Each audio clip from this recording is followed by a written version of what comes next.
Welcome back to another episode of Harmonious at Lunch, the show that fuels your business success. I'm Brandon Gano, your host and guide through the world of harmonious business growth. Today, we're unlocking powerful strategies with industry experts to help your business thrive. If you're a business owner, entrepreneur, or executive, you are in the right place. Join me and our incredible guest today on the journey to clarity, growth, and success. It is time to revolutionize your approach to business. Let's dive in with another episode of Harmonious at Lunch. Welcome back into some more bite-sized business advice. In today's episode, we got a business owner and entrepreneur in an industry that you probably haven't thought about a whole lot, but I can promise you, you are familiar with what it is. We'll dive more into that story, but we're going to hear his journey, the journey of building a franchise, and all about his franchisees and what they're doing to build their businesses and make an impact in their communities too. So really fun conversation today. David Sauers, welcome to the show and thank you for being here. Hey, thanks, Brandon. I appreciate you having me on. I also forgot to mention that if you're listening to this episode and not watching it, this one I'm going to require that you go over to YouTube and watch it. At least watch a little bit of it. David has been crowned the coolest background ever for a guest on this show.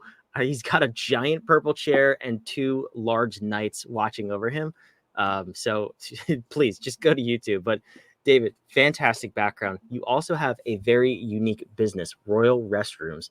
Tell me about how you got started in, is it okay to say the porta-potty business? But it's much more than that. But how did you get your start? Brandon, everything is, in any small business, anything, it's all about branding. It's all about being recognized. It's all about, kind of being that crown jewel. And here at Royal Restrooms, that's, we want to make things memorable. We want the experience. We want, hey, we can poke fun at ourselves. We can get out of the box and get out of the grind and take care of business. But our business comes, more natural, out of necessity, out of seeing something that was needed that others just kind of overlooked.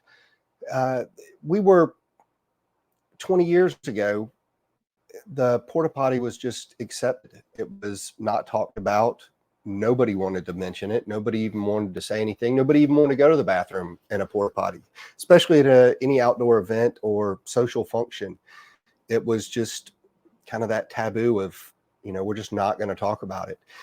And it happened to me with my little girls when they were potty trained. I took them to a porta potty and it was a horrible experience. It was eye-opening and it was traumatizing. I'm watching my little girls, they're learning Stella's learning how to potty train, and she's literally turned over and just looked in and was like, what is this? Like, Dad, there's poop.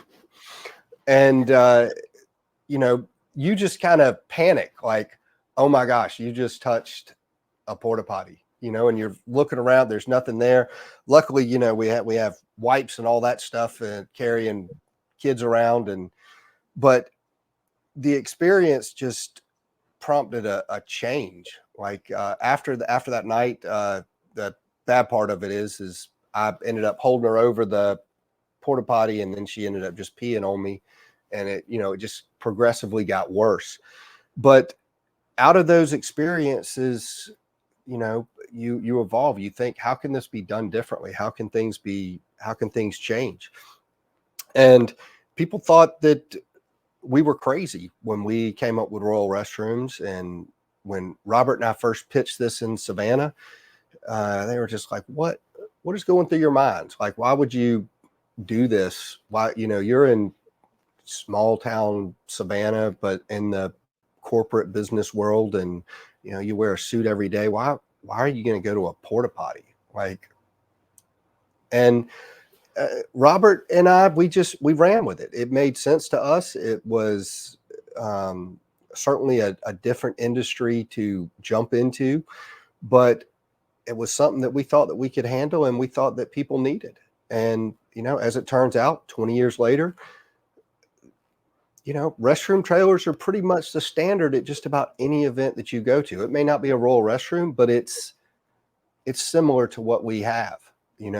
Everybody wants to go, or everybody is requiring to go to a real restroom. They don't want a porta potty anymore. They want an elevated experience. They want an anxiety-free dump, if you want to say. Is that your tagline? No, it just kind of came out. I don't know what's wrong with me today. Well, you can coin that one and put it on the side of your trailers. That's a good one. But it's so true. You can picture that scene. I have two daughters who are potty training as we speak, and I can so picture that, and also picture myself avoiding that situation with whatever possible, with whatever way possible. I'd be like, you know what, diapers are cool today. Let's go backwards for just today. Right. I mean, when you sit and think about it, at any event that you go to or any kind of social function that's outside, at some point you have to go to the bathroom. And how many times have people said, have you been to the bathroom? Have you seen the bathroom? What is it like? Where is it? Or how many times have you left an event to go to the bathroom? Everybody plans so hard to get you there, for you just to leave to go to the bathroom. And it happens. But, as you said, you're potty training your kids right now. You can see the similar experience that I dealt with, and you can kind of, you can visualize it. You can feel it.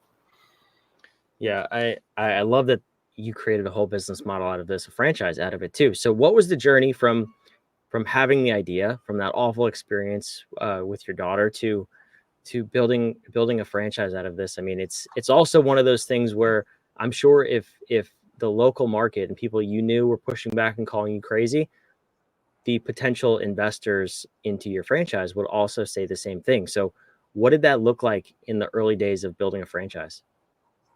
Yeah, well, it's funny you say that. I think most people start a business to be successful and make something bigger than it is. They have these grand ideas. When Robert and I first started Royal Restrooms, we didn't have any expectations. We were just building something and testing it, and it was a side hustle. It was something small. It was just to generate a little revenue on the side, a little tax write-off here and there, but to enrich our lives a little bit better. Franchising, that never entered our minds. It was almost forced upon us. People loved our product. People reached out to us. They wanted to duplicate what we were doing. And our first franchise owner, Andy Christian, he's out of Gainesville, Florida. He had come up to a wedding in Richmond Hill, Georgia, and he and his wife, Linda, were just like, wow, this is amazing. This is incredible. And they had a place down in the Keys. They were in Gainesville. They traveled a lot. They were like, Florida has nothing like this. And they were, I think he worked for he sold cell phone towers, or scouted land for cell phone towers back in the day. And she was a real estate realtor. And they looked at this business and they were like, we can do this. This is doable. We're already on the road. We see the need for this. And, here they are. They're close to, I think, 18 years now. They've been doing this down there in Gainesville. They've got 150, 200 trailers. Very successful business in Florida now. And we're fortunate that we have solid business owners that thought like us and saw the need. That's incredible. I mean, I did not expect you to say that number either. It's not like you just have a couple of trailers going around. That's a big undertaking. That's a massive business. Oh yes. It's a lot bigger than what you think of. A lot of people in our business, they start out with a couple trailers. They do this, like I said, is kind of a side hustle. It's the same as somebody that thinks that they're, in real estate and they own one or two rental houses. They're not really landlords. They just own one or two. They don't really know the true business of it.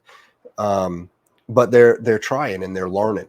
And a lot of people start into our business in the portable restroom industry, and it's, it's easy to get into, but it's hard to maintain it, and it's hard to grow. You have to change your ways. You have to, think outside the box from just events to commercial long-term remodels to even disaster relief, like we're going through here with Tropical Storm Debbie. I mean, we've got trailers out from Florida to Georgia and already on standby for the Carolinas. Yeah, that's interesting. But when you started, when they first signed on with you, did you even think it was going to be that big of a business, or did you have that many trailers at that point for yourself? No.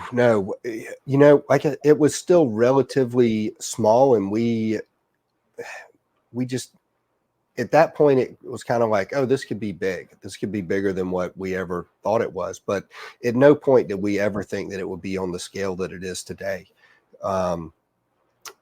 Even here in Savannah, I mean, we've got well over 100 trailers in a market that's Savannah that has a population of 150,000.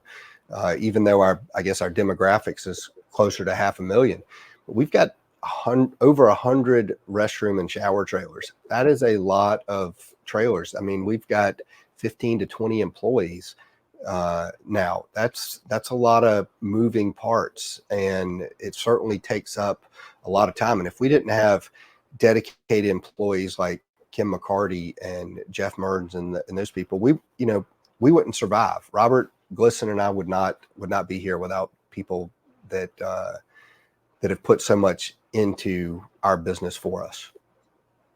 Yeah, it's so cool to have that, to hear that you have such a good team behind you. I'm also interested to hear about your franchisees. You have a number of them now. I think you said 30 before we started recording. What's their journey been like? Because we heard the success story of the first one, which is awesome. But again, it's a unique business. It's an industry people probably wouldn't think of if they want to venture into franchising. So what's come of it from all the people who have invested with you? We're an untapped market, really, and our growth or in the industry has been exponential the last few years, especially with COVID.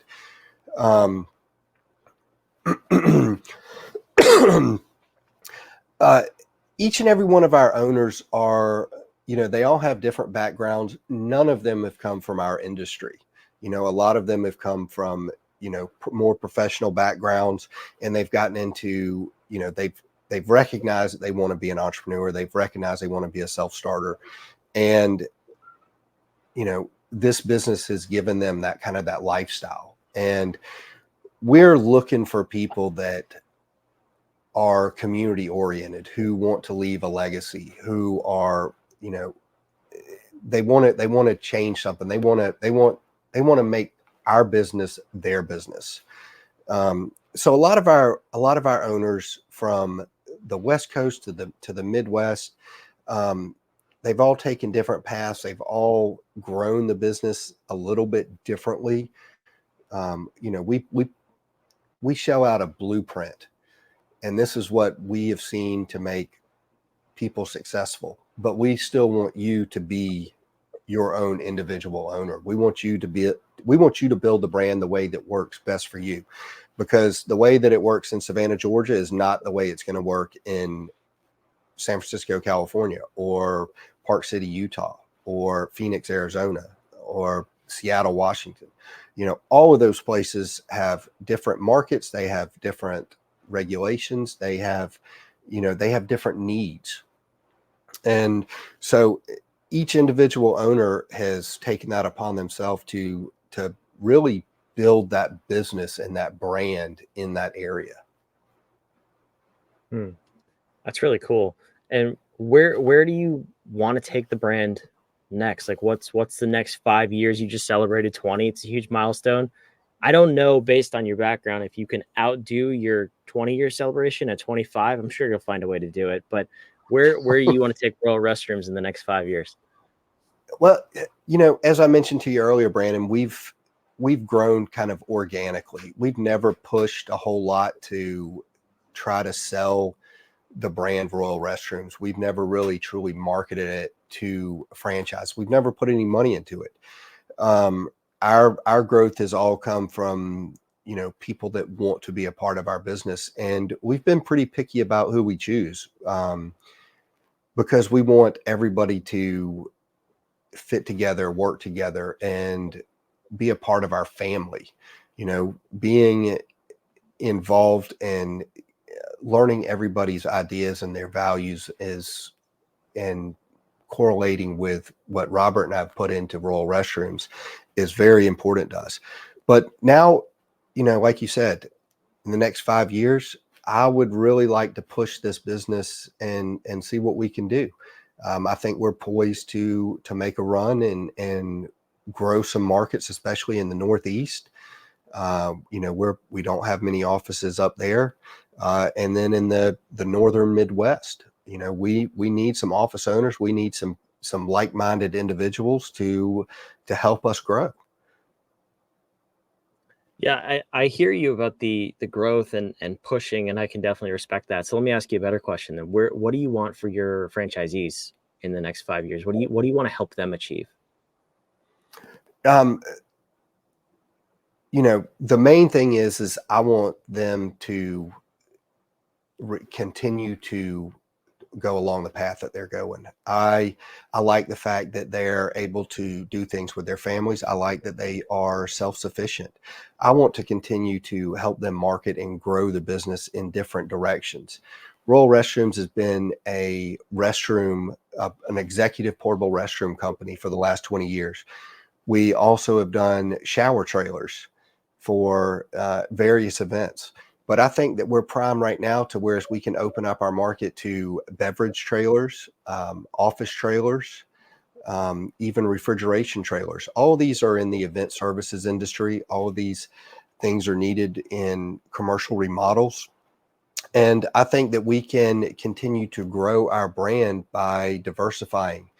We're really not changing our footprint from an employee standard or even an operation standard. We're still pulling these things behind trucks. The same people can do it. There's nothing that's any more specialized than what we're already doing. It's more of, you know what, we're just adding on and creating a better experience for our clients. I think that's a fantastic outlook and a really cool vision to have for someone who's listening to this, and maybe they've considered that route of franchising or even just exponential growth beyond one location. What's one of the more important things you've learned over the last 20 years that you would love for someone else to know before they got started with it? Well, I think that a lot of people that are in small businesses that have been in business for a long time, they tend to get comfortable. They tend to not want to change. You know, business is ever evolving. It is, you have to continue to innovate. You have to continue to challenge, and you have to accept that, you know, things around you are changing as well. And you have to go with you have to kind of move with that momentum. And from an individual standpoint, back when we started this, we didn't have any fear. It was give it 100%. We weren't afraid of anything being taken from us because we were putting it all out there in the open. 20 years in, yes, we're a little more reserved. We're more cautious. And I think it's an even harder step now to take that initiative, to put yourself back out there and try new things and experiment, you know, because that's what it takes to get to the next level. You have to get back out of your comfort zone to take the next step. And so many people get stuck in that, and they struggle, and they're just like, you know, this is how we've always done it. This is what's always worked. And there is something to say for, you know, if it's not broken, don't fix it. Or, you know, this is how we've always done things. But if you want to grow and you want to stay on top of the market, you have to make the change. You have to jump back out of your comfort zone and, you know, make yourself a little vulnerable. You know, if you fail, you didn't fail. You just learned something new. You tackle it from a different perspective, come at it from a different angle. If it is a good idea and people think it is, and you can see the vision and you can see the end result, then keep after it, go after it. That's great advice. I love it. David, thank you so much for being here. This was an awesome conversation. Really cool to see your journey. Where can the listeners go to learn more about you and what you got going on with Royal Restrooms? Yeah. As always, you can check us out on the web at royalrestrooms.com. You can find us on LinkedIn and various social media outlets on Instagram, TikTok. It's Royal Restrooms. And take a look at one of our local offices. We're all across the country. We're in over 20 states. Our newest office just opened up in Marietta, Ohio, serving that lower or north or whatever, Pennsylvania, a little bit of West Virginia and Ohio. So anyways, shout out to Brian Waller on that. That's fantastic. David, thank you so much for being here. My pleasure. Thank you, Brandon.